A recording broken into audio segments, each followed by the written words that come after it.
a guest that you cannot manage to miss this conversation, Mr. Lindani Mbhele. Kunjani tata? Ngiyaphila njani tata? Kuhle kakhulu. Yes. So a friend of mine actually told me about you, and they were raving. You cannot miss. You've got to have Dr. Mbhele on the show. I'm like, okay, cool. Tell me more. And she was just going on. Bantu was just going on. And when we connected, we talked a bit, and it's a great honor to actually finally have you here on the show and have a sit down. And I just want to give you a few minutes before we get on the nitty-gritties and the juice and the matter of the conversation today. Just introduce yourself to our viewers, and then we'll take it from there. My name is Lindani Mbhele. I am from KZN in the place called Ladysmith. All right. I am the electrical technician by profession. Okay. So yeah, I moved from Ladysmith, then I went to work at the Free State. And then while I was working there, I saw some greener pastures at the Eastern Cape. Okay. The place called East London. I applied for the job, and then I got successful. I was appointed. Then I came down here. The nature of my job was basically management.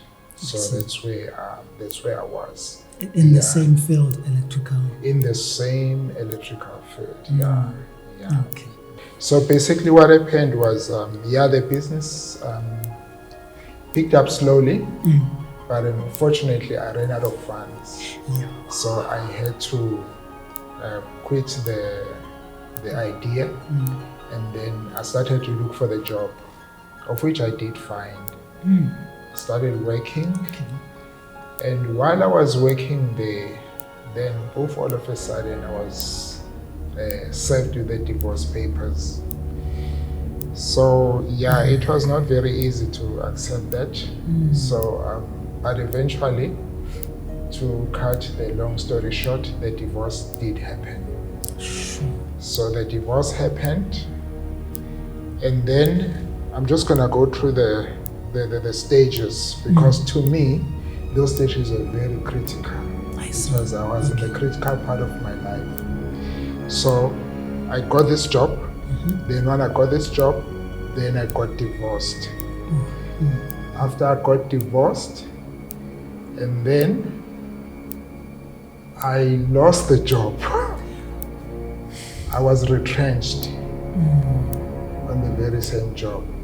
After the retrenchment and after the divorce, my wife, or my ex-wife by then, she was discovered that she was suffering from cancer. And then it wasn't a long time after that, then she passed on. When she passed on, you must remember now that I was not working. And she was the only person that was working by then. So now, it was me now with these kids. And how old were they at the time? Well, I had two minors. The other one was no longer a minor.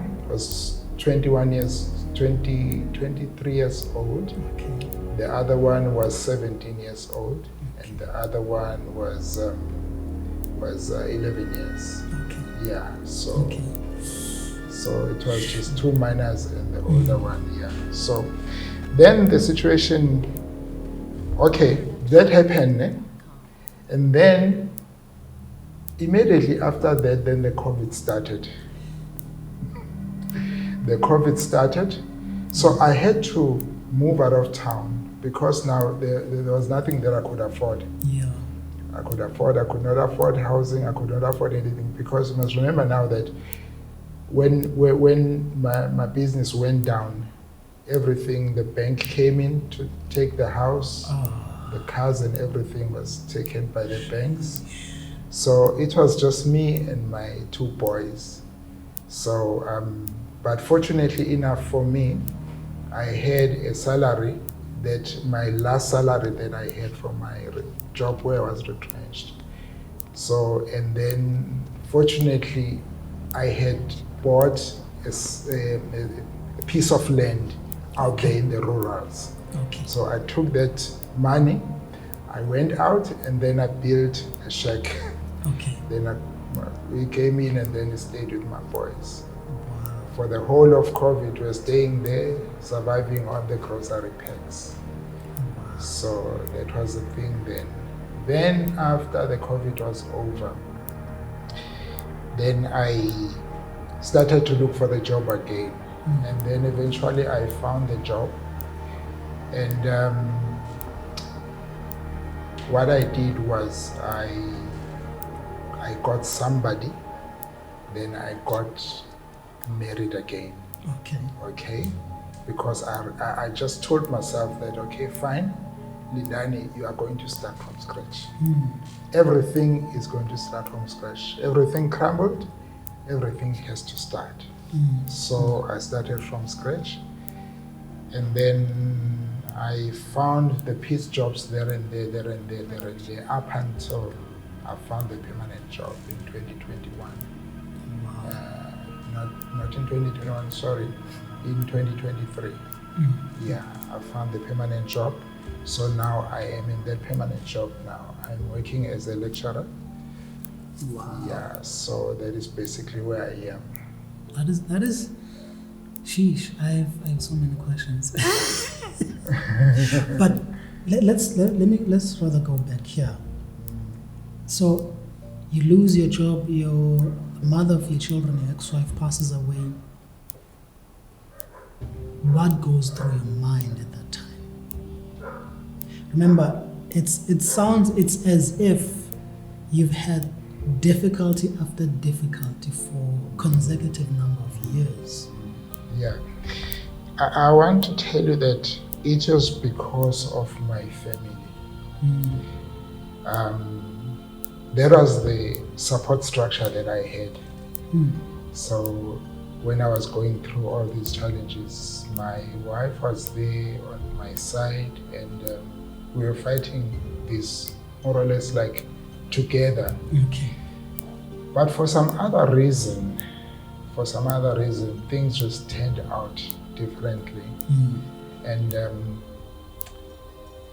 so I think, I don't know, maybe it's because of the years of troubles that I was going through. I don't know.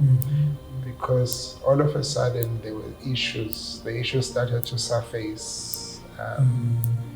The old things, things when you got married and stuff like that, and a lot of stuff. And the family got involved, and then eventually the family recalled her child, said, please come back home. And then she had to divorce me. I want to tell you that when I received the divorce papers, I still had hope that no, it's not going to happen. I tried everything. I called the elders of the church. I did everything just to stop the thing. I tried, I remember the meeting that we had with one of the elders of the church, actually, the bishop.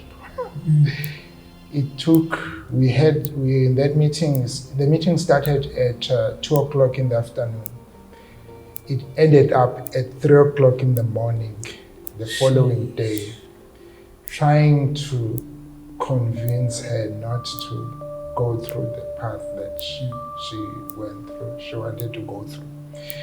But eventually it was obvious that no, she was determined for that to happen. But I still had hope up until such time I received the divorce decree. Wow. When I received a divorce decree, then I couldn't imagine myself. Like, I'm now a single man after 20 years. I'm a single man now, I'm not married anymore. And then the support structure that I used to have is no longer there. Okay. As if that was not enough, then she passed on. When she passed on, then there was no support structure. There was nothing whatsoever. There was nothing. But I want to tell you that what kept me going at that moment in time, I always, to be a believer, To be a child of God is not a small thing. Because I always believed. I told myself, even when I told myself, this is what I told myself. I said, I will never, ever go down in my life. That was my belief. That even though things are going wayward, I will never go down. I can be down, but I will wake up. I will stand up. You know, that was always my hope.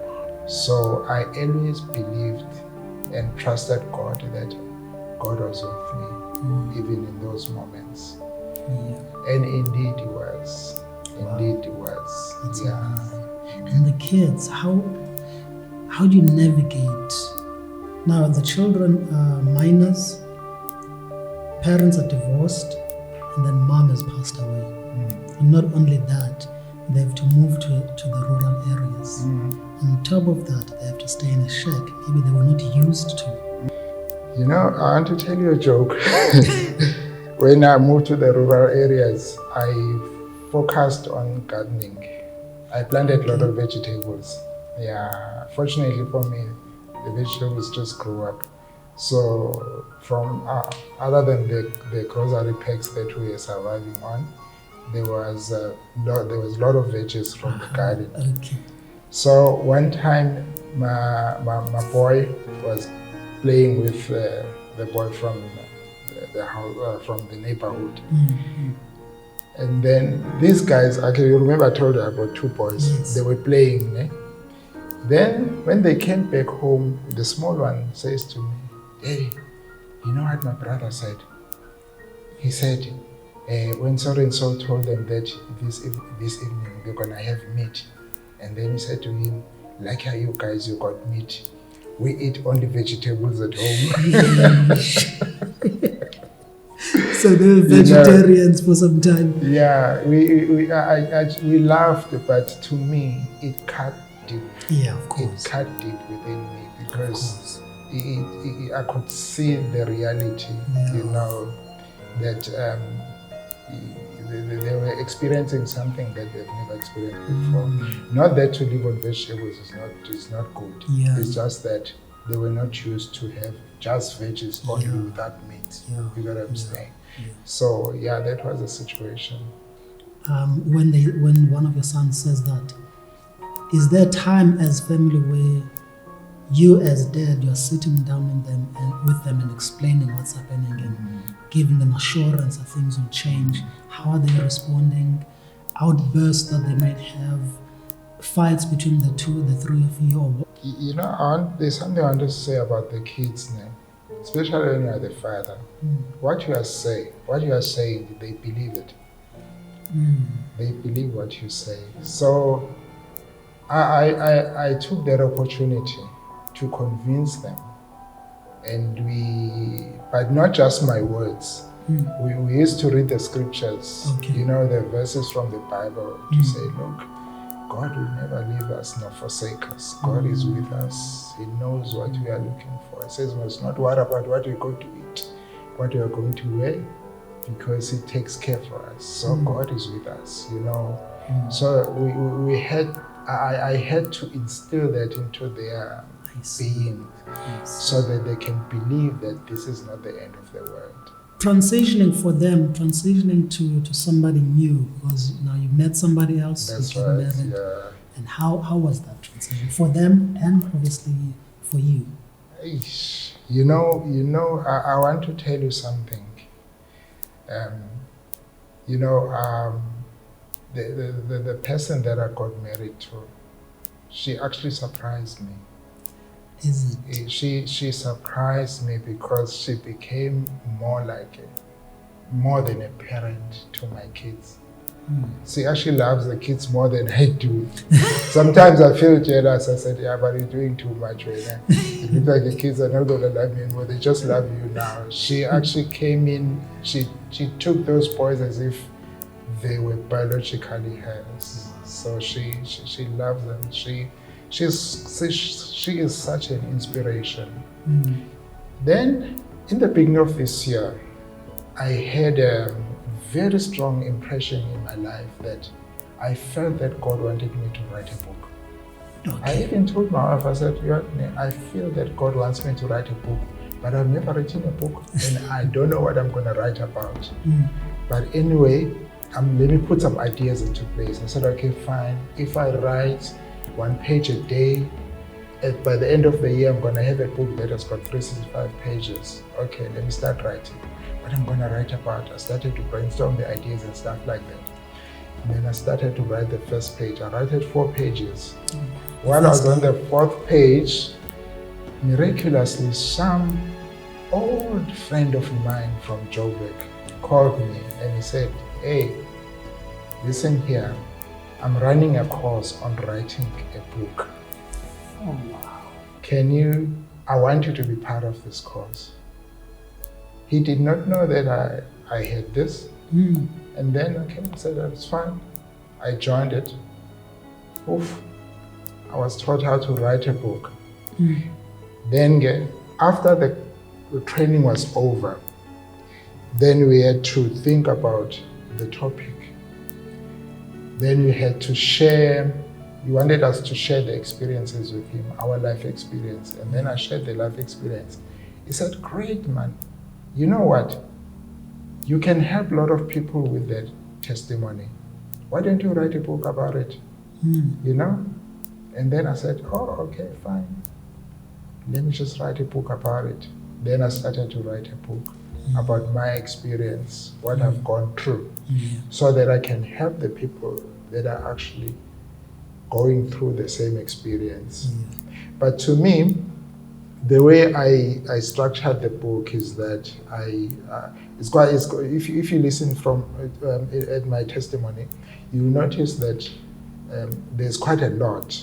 Okay, so I had to section my everything. So I focused on the part that was very difficult for me. Losing the job, it was difficult, but losing the family, it was even more difficult for me. That is the thing that actually would have caused me to go down to the ground and not come up again. So I took that part.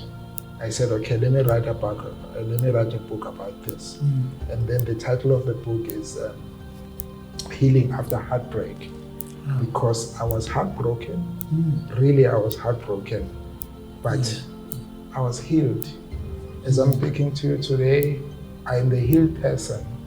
So I am no longer that person that was actually down there, stressed, crying almost every night, not knowing what to do and stuff like that.